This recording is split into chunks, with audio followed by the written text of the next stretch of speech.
د دفاع وزیر مولوي محمد یعقوب مجاهد پخواني افغان پیلوټانو او جنرالانو سره خبرې کړي او هغوی یې بیرته افغانستان ته را دعوت کړي. سلام ستړي مشئ. په سر کې یادونه کوو که مو چینل نه وي سبسکرایب کړی د تازه او مهمو خبرونو لپاره افغان پلس چینل در سره سبسکرایب کړئ.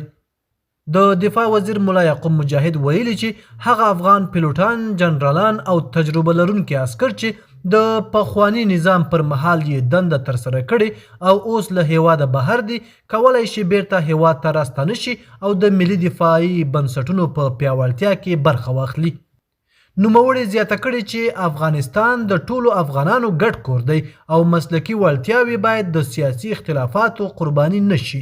د هغه په وینا د هیواد د ثبات او امنیت د ټینګښت لپاره اړتیا ده چې ټول افغانان پرته له سیاسي تفریقې یو موټی شي او د افغانانو د دښمنانو پر وړاندې د ملي ګټو د ساتنې لپاره همغږي رامنځته کړي.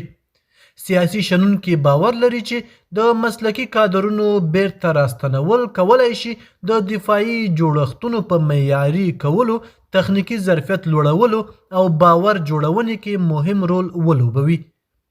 هغوی ټینګار کوي چې دا بهیر باید د متقابل اعتماد، قانوني چوکاټ او شفاف میکانیزم له لارې تنظیم شي.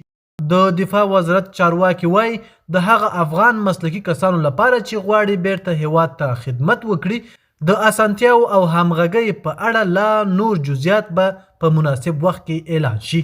د وروستیو امنیتي تحولاتو په رڼا کې د افغانستان د ملي دفاع وزارت پر ملي یووالي او مسلکي پوځي کادرونو پر بیرته جذب ټینګار کړی دی.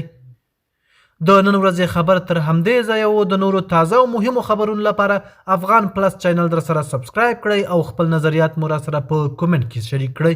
تر بیا ښه وخت.